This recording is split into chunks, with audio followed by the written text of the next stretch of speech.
pessoal, tudo bem? Sejam todos muito bem-vindos ao nosso segundo episódio da Trilha de Transformação Além do Digital. E hoje a gente vai abordar um tema incrível, que são os impactos dessa transformação no varejo. E para falar um pouquinho sobre esse tema, trouxe um convidado super especial, Flávio Dias, que é conselheiro com foco em transformação digital. E aí eu vou pedir para o Flávio se apresentar, por gentileza. Seja muito bem-vindo, obrigada pela sua presença aqui. Tenho certeza que vai ser uma conversa super agregadora. Legal, Ju. Eu que agradeço pelo convite. É super um prazer muito grande poder falar para o pessoal sobre um tema que eu adoro, que eu vivi os últimos 25 anos, né? Eu fui executivo de grandes empresas de e-commerce, de varejo aqui do Brasil, né? Eu comecei na indústria, trabalhando pela Philips, e depois tive a oportunidade de liderar o e-commerce do Magazine Luiza. Depois participar da criação do e-commerce do Walmart.com e liderar o crescimento da empresa, me tornando diretor, vice-presidente, depois presidente do negócio. Tive um hiato nessa vida de e-commerce, tendo a oportunidade de participar da construção do primeiro banco digital do Brasil, que foi o Banco Original. Mas depois de lançar o banco, acabei voltando para a cadeira, para essa carreira, né, no varejo como CEO da Cenova. A Cenova, depois de um certo tempo que eu cheguei, acabou fundindo com a Via Varejo, né, dona das marcas Casas Bahia, Ponto Frio, na internet também tinha o Extra.com. E após essa fusão, fomos lá para São Caetano e depois de um tempo eu acabei assumindo como CEO da Via Varejo. Então foram aí nessa estrada mais ou menos uns 20 anos, até o final de 2018. E desde então, desde que eu saí da Via, eu venho me dedicando a alguns conselhos de grandes empresas, né? E justamente ajudando essas empresas a passar um pouco dessa turbulência, a passar por essa turbulência que é o impacto do digital nos negócios dela, né? Da evolução da tecnologia e dos hábitos dos consumidores. E então eu venho fazendo esse papel como conselheiro em empresas do Brasil, de fora do Brasil, em empresas de diferentes segmentos, no varejo principalmente, é claro, né, que é a minha praia, e em diferentes modalidades, em varejo de moda, varejo de construção, varejo de móveis e eletro também, e também em algumas outras empresas de outros setores, que também têm os seus desafios de transformação, né? Então, a indústria de educação, na indústria de saúde, de tecnologia, né? Então, essa é uma atividade que eu venho fazendo de boards, de advisory boards. E tem uma outra atividade que eu me apaixonei, que já há 10 anos eu faço bastante, que é a atividade com as startups, né?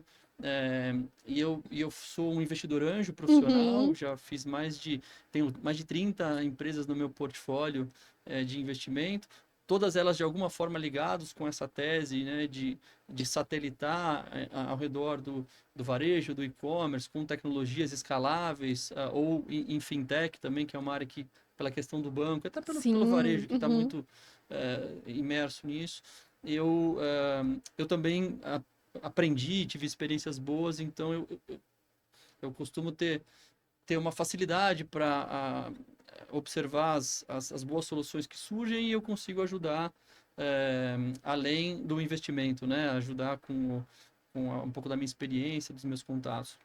Então, com as startups eu venho fazendo isso, e eu também recentemente comecei a fazer um papel de advisor de startups mais late stage, que muitas vezes são startups de fora do Brasil que querem vir para o Brasil e montar time, e montar uma estratégia de go-to-market, até mesmo fazer captações de investimento. E como eu já fiz isso muitas vezes, eu tenho muitos contatos aqui, eu tenho atuado também como advisor dessas empresas. Então, eu me divido hoje entre essas três funções, né? Entre o conselheiro, o advisor e o investidor. Caramba! E 25 anos, né? Quando você conversou, e aí ele me contou isso um pouquinho antes da gente entrar no ar, eu fiquei chocada, porque o Flávio, super novo, e que experiência, e que visão que você tem, né, de conseguir conectar todas as pontas, que a gente sabe o quanto as startups vêm forte e a dificuldade que a gente ainda tem em algumas empresas em absorvê-las, né, entender como uma solução de startup viável e confiar para que a startup resolva o seu problema. Acho É que isso verdade. Acho que é um eu fui um problema. privilegiado, né, Juliana? Eu acho que a minha carreira profissional começou na hora que a internet estava chegando na Uhum, vida da gente. Eu tive muita sorte de estar num lugar em que esse recurso é pouco para falar de internet, né? Mas em que essa revolução bateu ali de frente e aí eu consegui surfar muito bem essa uhum. onda, cercado de pessoas maravilhosas, né? E a gente foi capaz de construir muitas coisas legais, né? Então, acho que todo mundo que trabalhou nessa área e soube aproveitar, hoje está muito bem. E eu acho que a gente está vivendo uma segunda grande onda Uhum. dessa, né? Que agora com a vinda da inteligência artificial, que potencializa. Há pouco tempo atrás foi a mobilidade, né? Com o celular, com os smartphones, tudo mais, e agora com a inteligência artificial, todos nós que somos profissionais nesse momento temos capacidades ou oportunidades, não capacidades, mas oportunidades gigantescas de transformar, de fazer coisas muito diferentes, né? Então acho que a gente está vivendo num momento privilegiado e eu tive muita sorte e consegui durante esses últimos anos participar de muita coisa bacana que me rendeu um repertório muito interessante que eu uso hoje para tudo isso que eu te falei, né? Sim, com certeza. Concordo que nós estamos vivendo aí uma segunda onda, uma disrupção, acho que não sei se tão grande quanto, mas assim, eu imagino que, e tenho vivido no mercado muito forte isso, né? E essa resistência das pessoas e tudo num contexto novo, acho que tem sido bem desafiador para todo mundo e para todos os segmentos.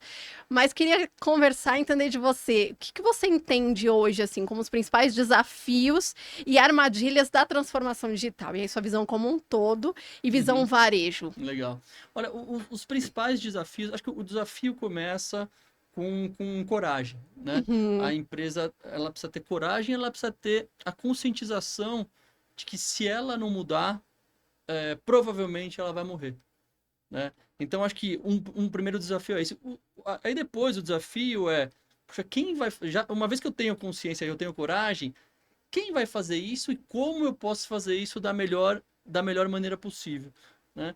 É, a gente tem muita possibilidade de fazer isso com a ajuda de gente de fora, criando uma área própria. Eu tenho das mais diversas experiências, né? Mas o, o, o, acho que uma coisa que engrandece esse desafio de ter a coragem, ter a conscientização, é quando a empresa, ela, apesar de tudo que está acontecendo em volta dela, de toda a transformação, ela vem com bons resultados. E uhum, aí você tem uma turma, que é uma turma muitas vezes que tem poder, que é uma turma do por que eu vou mexer num time que está ganhando, né? Por sim. que a gente vai pensar em fazer alguma coisa diferente, dado que a gente chegou tão longe aqui com tudo, fazendo as coisas como a gente sempre Aham, fez. aham. E eu tenho um exemplo, que eu não sei se eu contei para você, de uma empresa assim, que eu sou do conselho lá no México, que me chamou há 4 anos, e que é uma empresa fenomenal do ponto de vista de resultado. Quem trabalha com varejo sabe que o varejo é uma operação que deixa um EBITDA muito pequeno, uma lucratividade ali assim, No limite do poucos pontos limite. percentuais, e eu cheguei nessa empresa, que é uma empresa de varejo Uhum, grande, de mais de 10 bilhões de faturamento, com uma rentabilidade muito boa e crescendo, né? Não é que tinha uma rentabilidade grande e estava diminuindo a venda. E eles começaram a flertar com essa questão da transformação digital. Só que não era todo mundo que queria, que entendia que isso era importante uhum. para a empresa. Então, eu comecei, e eu fui contratado, acabei sendo contratado para ser o conselheiro dessa Sim. empresa para provocar isso. Então, foi muito bacana, porque é, eu enfrentei muito dessa turma por que a gente vai mudar? Né? Tá tão bom, o negócio está crescendo tanto. Você está falando aqui, dando exemplo de Magazine Luiza, dando exemplo de Via Varejo, o que eles fizeram e tal, percentual de e-commerce que eles têm, omnichannel, você está falando de tudo isso.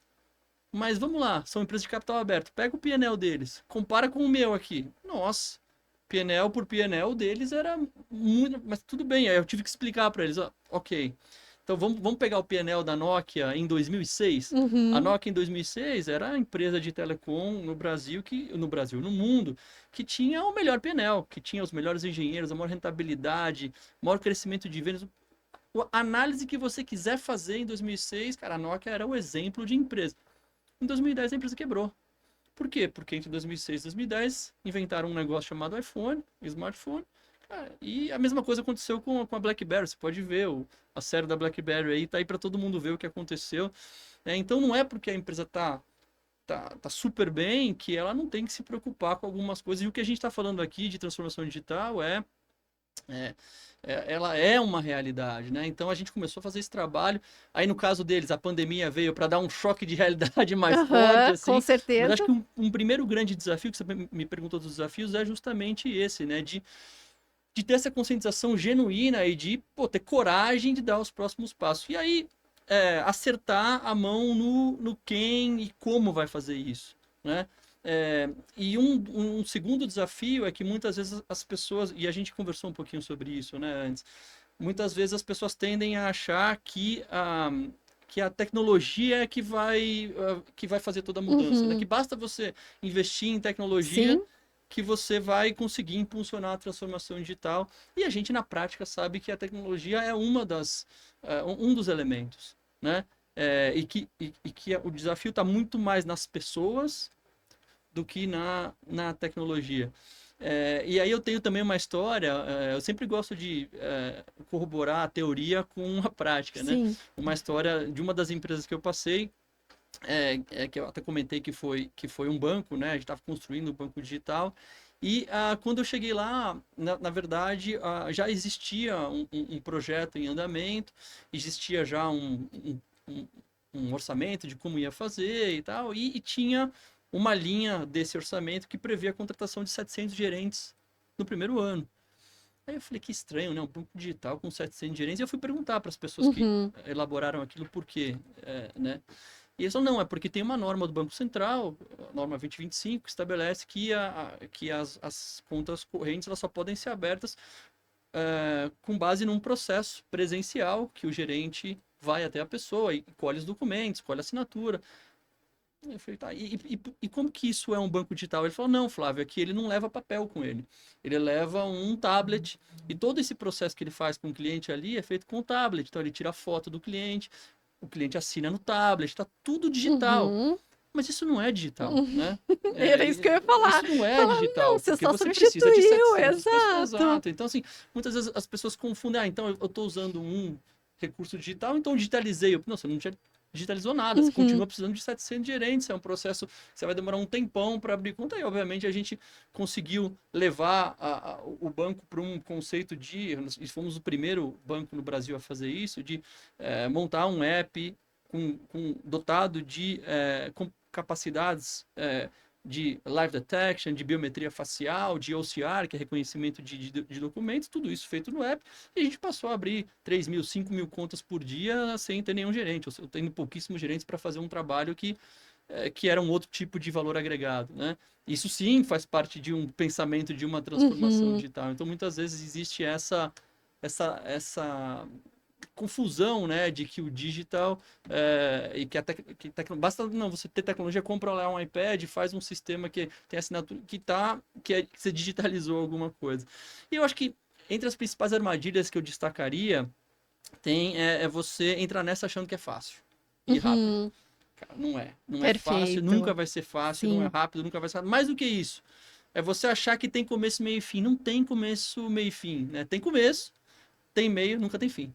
Né? Porque é Exato. um processo contínuo, né? Então não é um negócio que você vai fazer. É um novo meio de funcionamento dos negócios, né?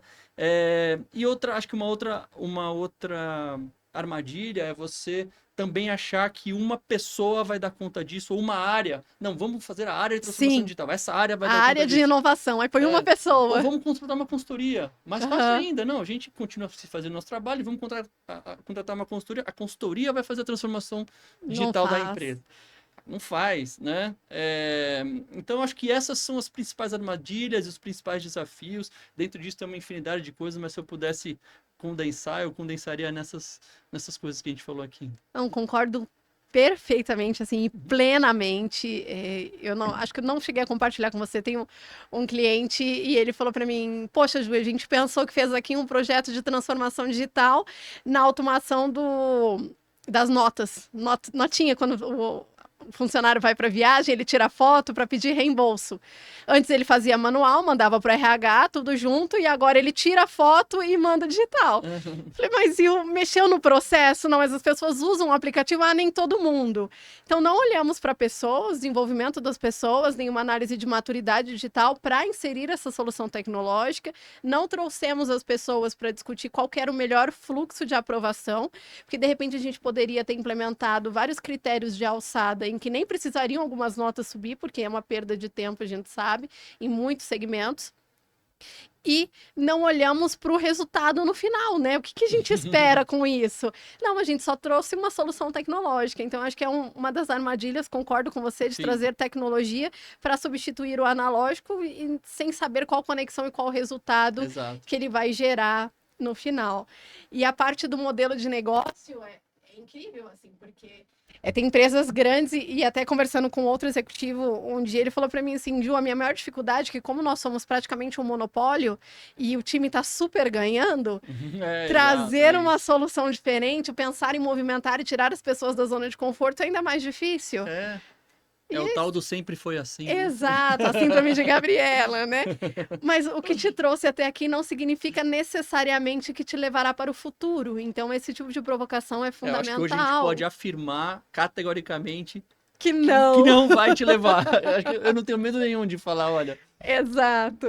Zero dúvida. Exato. Ou você está preocupado com isso, ou daqui a 5 anos, no máximo, você não vai estar fazendo o que você faz hoje. Vai ter alguém fazendo melhor do que você. Exatamente. Tratando melhor do seu cliente, gastando menos do que você faz, com outro modelo de negócio. Sim, eu concordo. E realmente a consultoria, eu chego em projetos, a consultoria ela não é capaz de mudar o status quo de nenhuma organização sozinha, porque precisa de um patrocínio muito forte da autogestão.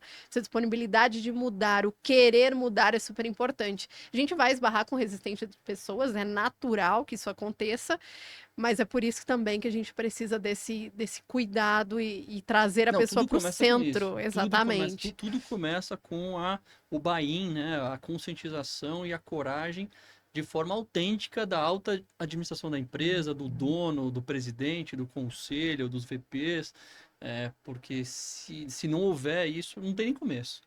Exato. Não tem nem começo. Porque a gente não consegue, como a gente muda para transformar uma área operacional sem o apoio do tático, que muitas vezes faz essa quebra na linha, né? E aí vem o direcionamento do estratégico, sem o envolvimento. Então, eu acho importante esse trabalho de consolidação, mas de fato a consultoria ela não muda o contexto como um todo da organização. Então, estamos super em linha e faz muito sentido. Até aqui eu tinha trazido, né, quais são os pontos cruciais da transformação digital no varejo que hoje você vê, mas acho que a gente trouxe muito disso, eu acho que no né? varejo, eu acho que vale a pena comentar, né? Por que o varejo é uma das áreas, um dos setores que foi mais impactado por essa transformação digital? Todos foram, né? Como a gente estava falando aqui, mas tem uns mais, uns menos. Eu acho que o varejo está entre os que foram mais, né? Se vocês que estão ouvindo a gente querem estudar um pouquinho mais sobre esses impactos nos diferentes segmentos, tem um livro que eu gosto muito que chama Digital Vortex. Eu não sei como é o nome em português, imagino que deva ser o mesmo nome.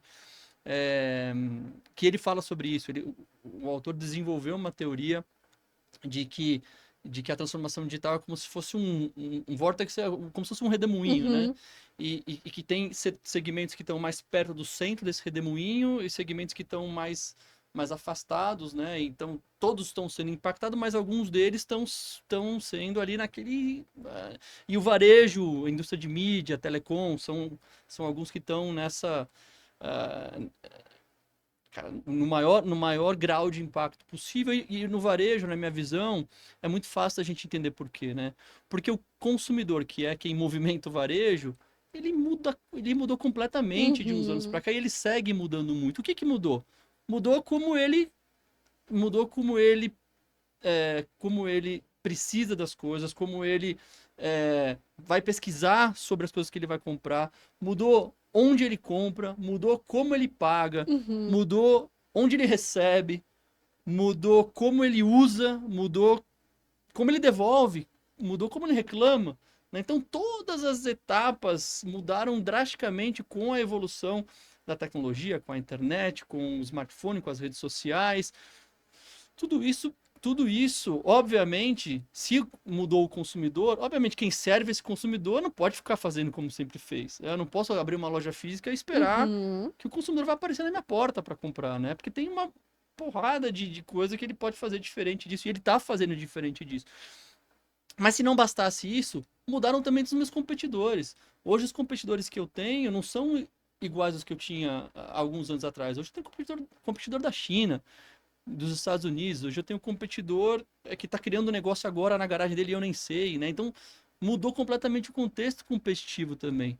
Pô, mas se não bastasse isso, mudou também o perfil das pessoas que trabalham na minha empresa, né? Uhum. Os jovens que estão chegando aqui, né? E os nem tão jovens, já são pessoas que funcionam com uma cabeça completamente diferente, com incentivos diferentes do que eu sempre dei, com valores diferentes também. Então, assim, pô, mudou meu cliente e continua mudando. Mudou meus competidores e vão continuar mudando. Mudaram os meus funcionários e vão continuar mudando. Caramba, eu não posso fazer a mesma coisa do mesmo jeito que eu sempre fiz, porque não tem sentido, né? Uhum. Então o varejo, ele é isso, ele se tornou esse celeiro de mudança, de adaptação constante. As empresas que a gente está vendo que estão prosperando, né? As mais antigas, pega um Walmart, um Magazine Luiza, né? São empresas que criaram essa consciência de que elas precisavam fazer diferente, que investiram para fazer diferente, que amargaram anos difíceis nesse trajeto de fazer diferente e que hoje colhem os frutos de pensarem assim, né?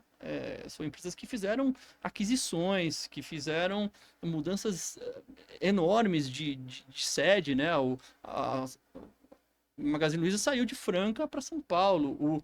O Walmart tirou a parte de e-commerce lá de Bentonville Uhum. para São Bruno, que é lá no Vale do Silício, ali do lado de São Francisco. Isso para citar um pequeno exemplo, mas fizeram muitas coisas que as posicionaram para ser hoje empresas que têm uma longevidade, que têm uma performance e alguns dos pares ou estão muito enfraquecidos hoje ou nem existem mais porque não fizeram isso, né? Então o varejo está no centro desse vortex, né? Desse redemoinho do digital e uma coisa que é bacana é que esse vortex ele só fica mais forte, né? Só. Quer dizer, esse nível de mudança que a gente viu acontecer nos últimos anos, que desencadearam tudo isso que eu falei, esse nível de mudança só aumenta. E agora com a inteligência artificial vem uma catalisação disso. A velocidade acho que aumenta 10 vezes mais rápido. Então, o exercício dessa capacidade de adaptação, né? E de você entender que nada do que existe hoje garante o seu futuro. O que você precisa é trazer as competências para dentro do seu negócio, para justamente você criar uma organização que aprende, que se desenvolve, que tem autonomia, né? E criar os incentivos corretos para isso, a comunicação correta para isso. Então esse é um negócio muito divertido. Imagine, acabou com a monotonia que poderia existir em qualquer ambiente, porque o tempo todo você vai ser O tempo desafiado a inteiro. olhar para frente, a olhar como você está fazendo alguma coisa que você pode fazer melhor. E isso é muito bom, isso que se desenvolve muito para as pessoas. Obviamente não é fácil para todo mundo, né? O ser humano ele é naturalmente resistente à mudança. Tem a questão lá da Uhum. teoria da zona de conforto. Sim. Ninguém gosta de estar fora da zona de conforto. Mas eu acho que zona de conforto não deveria Não, existir não mais. Não mais, deveria exato, existir, é. porque a gente vive num mundo em constante transformação e a nossa empresa ela tem que estar levando isso em consideração para continuar gerando valor e continuar na perpetuidade existindo, né? E se adaptando, né, Flávio? Porque se a gente imagina permanecer na zona de conforto, realmente não teremos um futuro não muito próspero e já sabemos disso. Sim, sim. E aí você trouxe fortemente a questão de novas gerações também dentro do negócio, né? E como que você vê a questão de cultura? Como a gente poderia, então, na sua opinião, promover uma cultura de inovação e adaptação para as mudanças tecnológicas nessa velocidade que está vindo no mercado, porque a tecnologia ela vai numa velocidade muito maior do que nós somos capazes de nos adaptarmos a ela. Olhando para a organização, ainda mais difícil do que Sim, sim. individualmente, né? Então, como que você vê isso e como você vê como poderia sugerir assim como uma alternativa para cultivar? Nunca é fácil você mudar a cultura, né? E a gente estava falando que ainda mais você criar uma cultura que vai contra a natureza das pessoas, que é Exato. buscar o conforto, né? Uhum. Mas acho que passa em um primeiro lugar para você fazer esse trabalho de conscientização, né? E de você conseguir mobilizar as pessoas com relação a um grande destino, um propósito, um grande sonho que você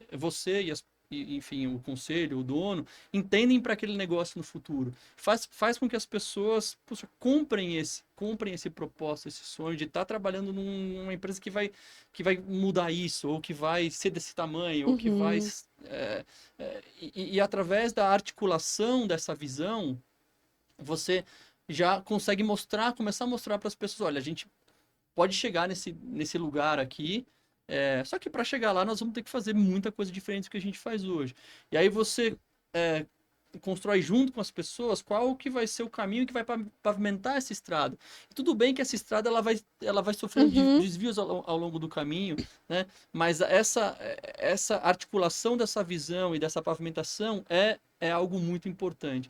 Depois, você precisa criar os incentivos corretos, né? E incentivos que, que vão encorajando as pessoas a entender que agora elas podem fazer coisas diferentes, né? Elas podem errar mais, por exemplo, né? Elas vão ter mais autonomia, e tudo bem se algumas das coisas que elas fizerem não der certo. Então, acho que uma parte importante da cultura, de mudança da cultura, é você sair daquela organização mais comando e controle, mais Uhum. hierarquizada, mais cheia de silos, para uma organização mais horizontal, com maior autonomia nas pontas, com as áreas trabalhando muito integradas entre Sim, si, sem sim. aquela separação, entendendo que a tecnologia muitas vezes vai ser protagonista nessa união e nessa geração de valor, é, dando junto com essa autonomia a questão da, cara, não tem problema se der errado. By the way, eu quero que vocês façam muitos testes e aprendizados, nessa cultura de testar e aprender, de construir um MVP, né? Para quem não sabe, MVP é um produto mínimo viável, que poxa, vamos fazer um teste disso aqui, sem gastar muito dinheiro, e a gente coloca isso no ar, ou esse novo processo, ou esse novo produto, mesmo sabendo que não está perfeito, a gente coloca ali, a gente vai aprender com isso, a gente vai iterar, e se não der certo, a gente joga fora e a gente cria um outro, sabe? Então, esse incentivo de fazer dessa forma, e ir premiando os comportamentos que vão nesse sentido, ir dando os incentivos corretos, dando os feedbacks quando alguém está lá falando assim, não, mas isso não vai dar certo, ou não, a gente sempre fez assim, dando os feedbacks corretos, existe aí vai aumentando a chance de você ir construindo essa cultura de adaptabilidade, né? É, e isso não existe uma fórmula, Fórmula sabe, mágica, Juliana, que funciona para imagina. todo mundo. Sim. Mas como eu tive a oportunidade de fazer isso em vários ambientes, em vários lugares, tem sim algumas boas práticas e algumas dessas que eu falei aqui para você, e outras mais que a gente vai conversar na continuidade do nosso papo aqui. Tem sim algumas práticas que funcionam em todos os lugares, tá? Uhum.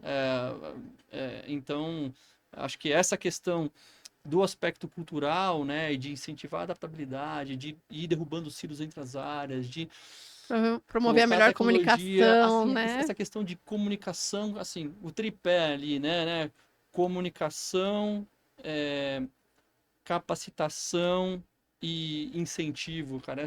Acho que esse tripé é muito poderoso para o que a gente está falando aqui, né? Na Uhum. construção da cultura, na construção de resultados. E, de novo, cada empresa vai aprender ali como fazer o seu caminho, né? Mas eu acho que esses temas que a gente está abordando aqui são temas super relevantes, pelo menos para fazer parte da reflexão de quem está entrando nessa jornada. Sim, né? ainda mais quando a gente entra em comunicação, né? As pessoas elas ficam super temerosas com a chegada da tecnologia, elas resistem porque naturalmente elas têm medo de perder seus empregos e sabem o impacto que isso traz para a vida pessoal. Então, uma comunicação bem feita de trazer a pessoa para perto na minha opinião, assim, faz muito sentido essa quebra de barreiras e trazer a tecnologia para potencializar os resultados. Exato, isso E aí. aí, a parte da capacitação, é claro que existe e precisa existir o engajamento muito forte das pessoas em quererem se desenvolver para assumir novas posições, o qual muitas vezes vão perder o posto para a tecnologia. De fato, isso vai acontecer. Mas é um compartilhamento de responsabilidade nosso como organização, e aí, na minha opinião, de promover capacitações para reintegrar essa pessoa, para trazer de novo para o game, né? Então, Sim. porque a gente fala, né? Tem a transformação digital, a tecnologia, a gente vai reduzir pessoas. Isso geralmente é a primeira coisa que vem, né, na cabeça. Mas aí você olha para o ESG, aí você tem uma questão social, o impacto na comunidade muito forte com essa redução de pessoas. Então, como a gente une esses dois pontos para que os resultados da transformação digital impactem positivamente no ESG? Acho que isso também faz parte do nosso trabalho, não olhar só para a tecnologia e olhar para todos esses pilares que para mim Não, sem também dúvida. são fundamentais nessa construção. Bom Quando a ponto. gente falou de armadilha, o que eu vejo ainda, uma armadilha grande, é a falta de gestão efetiva de dados. A gente ainda tem as informações muito pulverizadas e que não se conectam especificamente com o resultado da organização. Aí eu queria saber de você, na sua opinião, quais são os principais indicadores chaves Uhum. para acompanhar o sucesso dessa transformação digital que a gente começou a implementar? Ah, legal. Você tocou num ponto super importante, né? Você não muda o que você não mede, né? Isso é uma regra Uhum. super importante. E se você continuar medindo o sucesso da tua empresa usando as métricas que você sempre usou, você tende a não incentivar essa mudança, essa transformação que a gente está colocando aqui, né? Então vamos lá. Eu costumo dizer que a transformação digital ela tem principalmente três frentes de impacto numa organização. A primeira frente é na experiência do cliente, né? O que ela pode ajudar a tua empresa a proporcionar uma experiência melhor para o cliente, que no final das contas vai te reverter em mais venda, né? Então essa é uma primeira frente de impacto. Uma segunda frente de impacto que a transformação digital pode trazer para o seu negócio é em você ser mais produtivo, mais eficiente e, portanto, você reduzir os seus custos, as suas despesas, né? Então, num primeiro momento, melhora o seu top line através da experiência. Num segundo momento, melhora as tuas despesas, né? E numa terceira frente de impacto que a transformação digital tem nos negócios é proporcionar que sua empresa tenha novos modelos de negócio. Né?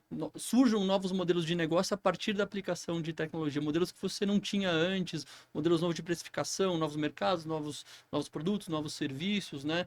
E um negócio que todo mundo fala, disrupção no mercado. O que é a disrupção?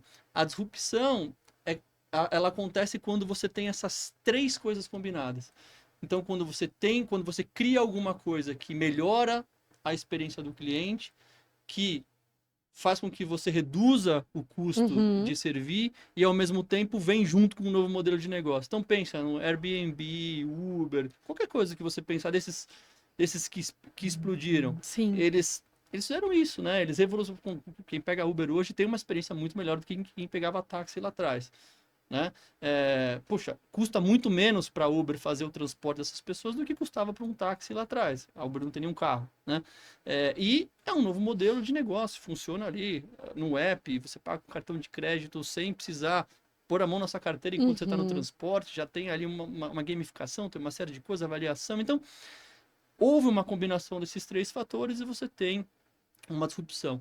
Então, quando a gente pensa, trazendo isso para a tua pergunta, a gente tem que buscar indicadores que nos deem se a gente está na direção certa nessas três frentes. Então, Norteador, né? então, vamos pegar a experiência do cliente. O que a gente mede hoje de experiência do cliente? Poxa, a gente está medindo quantas vezes esse cliente compra com a gente ao longo da vida dele. A gente está vendo se o ticket médio desse cliente está aumentando, ou seja, ele está comprando mais quando ele vem aqui, né? O resultado dessas duas dimensões compõe o que a gente chama de lifetime value do cliente, né? Que é o quanto de dinheiro esse cliente vai deixar para nossa empresa ao longo da vida dele. A gente já mediu alguma vez? São muito poucas empresas que sabem qual é o lifetime value do seu cliente, né? Mas justamente quando você cria uma experiência mais engajadora, quando você cria um serviço melhor, quando você usa a tecnologia para melhorar a experiência desse cliente, não só tecnologia, mas de maneira já o serviço, esse cliente mais engajado vai ter um lifetime value melhor. Então, como que a gente mede isso? A empresa normalmente vai olhar só venda. A empresa vai falar, não, Flávio, mas eu olho venda. Tá, tudo bem, mas a venda é um resultado disso, né? Quais são os a gente chama de leading indicators, né? Quais são os leading indicators que essa venda está aumentando? Então, assim, a gente tem frequência de compra, AOV, que é o pedido médio, o LTV, que é o resultado dessa multiplicação, tem o NPS, né, que é o nível de satisfação que o cliente está tendo após esse engajamento. Como você é um cliente satisfeito, é mais engajado, ele vai ter um lifetime value maior. E, obviamente, vai continuar olhando venda, crescimento de vendas, principalmente, né? Para varejo, principalmente para e-commerce, tem um índice que é muito importante, que é a taxa de conversão das pessoas que você atrai aqui para essa propriedade, né? Para sua loja digital, para o seu app. Quantas pessoas estão fazendo pedido, né? E tem um negócio também que é muito importante, que é o custo de aquisição de cliente, né? Eu ia te perguntar, eu estava aqui. Tem a questão do custo, que muitas vezes a empresa ela olha para a linha de despesa de marketing e fala assim, não, mas estou gastando muito dinheiro em marketing, tá caro. Mas, poxa, se aquele dinheiro está trazendo um monte de cliente e você está tratando bem desse cliente e ele está aumentando o LTV, caramba, você devia estar investindo mais do que isso, né? Então tem uma relação entre, a gente chama, é muito comum você falar CAC LTV, né? A relação de CAC LTV. Então, quanto custa para eu trazer um cliente para dentro de casa e quanto dinheiro esse cara vai me deixar ao longo do tempo? Poxa, se essa relação for uma relação saudável, a gente começa a falar de uma relação saudável a partir de 3 vezes, né? Óbvio que ela vai ser muito boa ou não tão boa, dependendo do segmento, mas acima de 3 vezes já passa a ser um número que a gente começa a considerar um número positivo. Poxa, talvez você deveria estar investindo mais, né? E se tá pior, ou se tá ruim, você devia tomar mudanças nos dois lados da equação aí para mudar. Então, acho que do lado da experiência eu destacaria esses indicadores, né?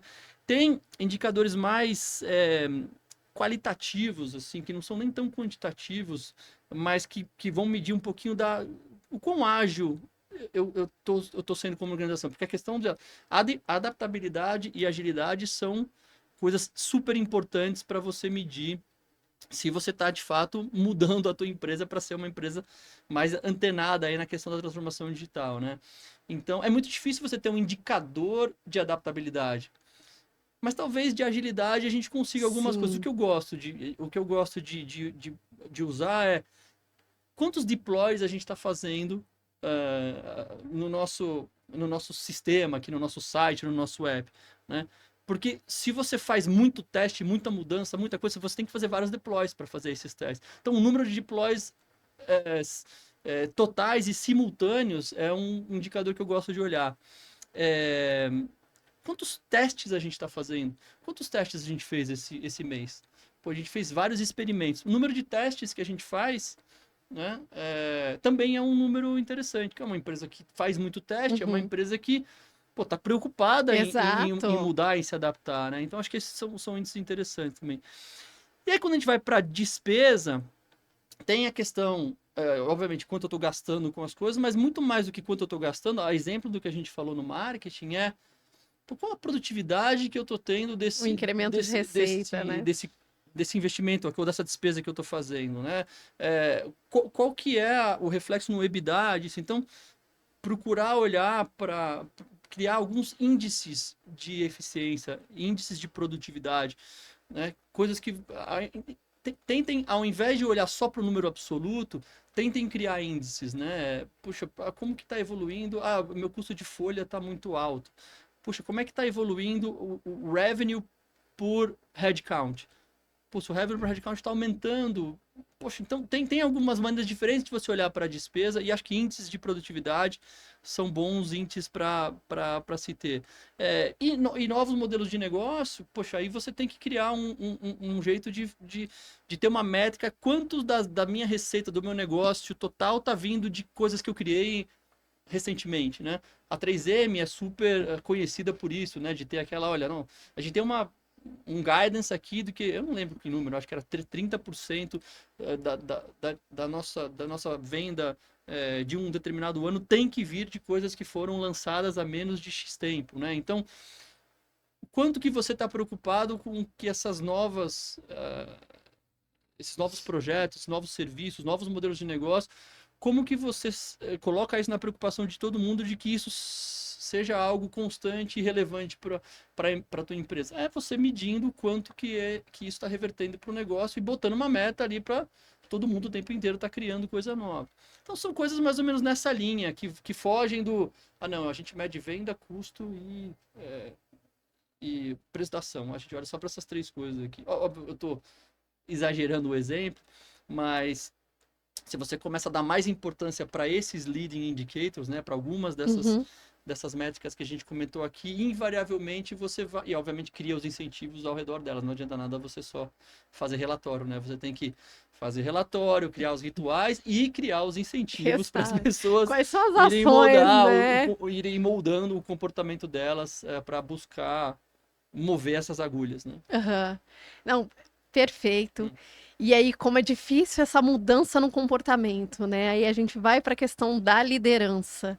Sim. E aí, como a liderança pode apoiar, promover essa cultura de inovação e agilidade nas empresas? Porque muitas vezes a gente se vê travado, né? E aí, por conta dos silos organizacionais, que aí, na minha opinião, é universal esse problema, independente do segmento, e a gente trava muito em questão de papéis e responsabilidades bem definidos, alçadas bem definidas, e aí muitas vezes para no nível tático e não sobe para o estratégico. Se sobe para o estratégico, muitas vezes não tem dados consistentes para tomada de decisão. Então você precisa fazer uma mudança no modelo de negócio, uma mudança de adaptação realmente ao que o mercado tem proposto, essa pressão do mercado. E aí, como você vê esse papel e essa promoção de líderes para essa cultura? A gente falou no começo da nossa conversa, né? Nada do que a gente está falando aqui acontece sem pessoas, né? E as pessoas são movidas pela liderança, são inspiradas pela liderança, são incentivadas pela liderança, são capacitadas pela liderança, né? Ou desincentivadas ou incapacitadas. Sim, também, né? Dependendo do líder, né? Mas eu acho que os bons líderes, eles fazem um trabalho, de novo, de uma boa articulação da visão, né? Que pega naquele pilar de conscientização. Eles fazem um bom trabalho de capacitação, de feedback, de guidance. Eles fazem um bom trabalho de comunicação. Olha, tá indo na direção certa, não tá... estamos progredindo e reúne o time, mostra como que está sendo, né? Promove essa troca de informações entre todos. É um líder que vai buscar fazer os incentivos financeiros e não financeiros para os comportamentos que estão na direção certa. Então, acho que o líder tem esse poder de trabalhar em todas as dimensões que a gente veio falando até aqui, né? Ele tem o poder e o desafio de ser um grande catalisador desse processo de transformação, né? Eu acho que eu vejo esses como sendo os pontos principais da liderança. Sim, e é difícil, né? Porque a gente sabe que também precisa a liderança sair da zona de conforto. Não, e a gente sabe o quão é difícil, né? Não é difícil ser líder hoje em dia também, com todo esse impacto da disrupção. É uma grande responsabilidade. Exato. É uma grande responsabilidade com pessoas, com a organização. Diferente de um tempo atrás que a gente chegava para liderar uma área ou um processo, a gente não tinha essa pressão tão grande tecnológica e funcionava da mesma forma nos últimos 15 anos. Sim, né? Os desafios eram outros, né? Eram mais conhecidos. Exatamente. Hoje a gente lida muito com incertezas, né? Exato. E aí é o tempo todo em cima de, literalmente, uma corda bamba, porque você não sabe exatamente o caminho que você vai seguir, porque muitos caminhos ainda não foram desvendados. Então também tem sido uma jornada difícil para vocês. Sem dúvida. A gente sabe disso. E olha só, trouxe vários pontos em relação ao varejo, né? E como o varejo evoluiu nos últimos anos, principalmente na maneira em que as pessoas faziam suas compras, hoje fazem suas compras, né? O comportamento do consumidor. Como que você vê, Flávio, daqui para frente, as tecnologias emergentes, como você vê moldando essa transformação nos próximos anos aí no varejo? Acho que aquilo que a gente estava falando, Juliana, essa velocidade de transformação que a gente assistiu nos últimos anos, ela só tende a se intensificar cada vez mais. E eu acho que um grande marco dessa intensificação que a gente está vivendo agora é justamente essa intensidade que a inteligência artificial está tá chegando nos negócios, né? A inteligência artificial, como a maioria de vocês sabe, já existe há muito tempo. Sim, né? sim. Mas de um ano e meio para cá, basicamente, a gente teve um salto gigantesco com o OpenAI e com o ChatGPT. E o que a gente está vendo agora é que isso tem um impacto em praticamente todas as dimensões da empresa. Né? Então eu vejo aí uma nova onda de transformação começando, que eu acho que as competências que a gente falou são as mesmas, tudo que a gente falou nessa nossa conversa aqui de uma hora vale para o que está acontecendo agora. Como que isso vai ser, acho que a gente vai descobrir, mas eu tenho certeza que as empresas que vão aproveitar melhor, vão surfar melhor essa onda, são as empresas que fizerem esse processo, entenderem esses aspectos que a gente colocou aqui, né? Então, acho que uma das grandes tendências para o futuro, sem dúvida nenhuma, é o aumento do ritmo, é uma questão da gente ter a inteligência artificial catalisando cada uma dessas frentes de negócio que a gente tem, vai impactar o comercial, o marketing, já está impactando, né? O comercial, o marketing, a logística, o pós-venda, e os tipos de produtos, os tipos de entrega, o tipo de atendimento. E acho que a gente tem uma intensificação também da questão de uma visão única do cliente e de uma hiperpersonalização. Então, de um varejo ou de qualquer empresa sendo cada vez mais capacitado de oferecer uma compreensão e, a partir dessa compreensão, um tratamento e uma oferta hiperpersonalizada para aquele cliente que está ali, independente do canal que ele está, né? Então, acho que isso já evoluiu muito nos últimos anos. Eu acho que vai seguir sendo uma forte tendência agora com mais tecnologia. Vai ter uma entrega num nível ainda superior. Eu acho que uma outra tendência que vale a gente destacar aqui, você falou disso algumas vezes, que é a importância da sustentabilidade em toda a cadeia de decisão, né?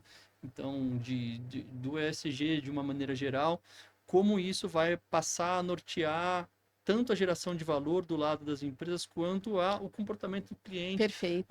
Que tem um consumo mais consciente de um lado e vai começar a cobrar e ser mais diligente em cima das empresas para que as empresas também façam o seu papel dentro desse ciclo, né? E não são todas as empresas hoje que têm esse nível de consciência e elas, de uma certa forma, até hoje passam meio...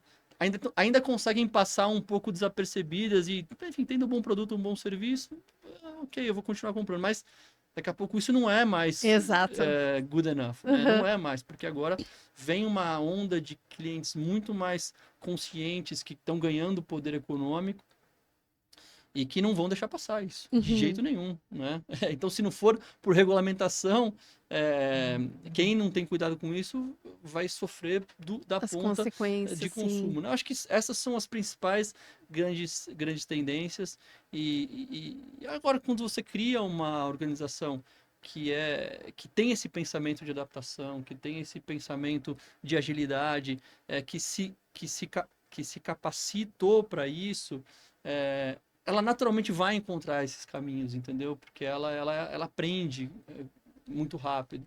Então, acho que o recado final para a galera aqui, eu acho que é esse, né? Se a empresa de vocês é uma empresa que aprendeu a se adaptar e que valoriza isso, que aprendeu a ser ágil, que aprendeu a trabalhar mais integrada, que aprendeu a fazer mais testes, a ter mais tolerância a erro, que aprendeu a estar mais com o dedo no pulso do cliente e não acreditar em verdades absolutas, em crenças limitantes, naquela história enfim, do jogo que sempre deu certo, do que nos trouxe até aqui, né? Então, acho que foi muito, muito bacana a gente poder ter a chance de falar isso. Espero que isso tenha, de alguma forma, contribuído para as jornadas aí de quem está assistindo a gente. Com certeza. Nossa, que aula! Que aula! Eu tenho certeza que quem está do outro lado nos assistindo tem a mesma percepção. Muitíssimo obrigada pela sua disponibilidade de tempo, por ter vindo até aqui compartilhar um pouquinho da sua experiência, um pouquinho da sua jornada.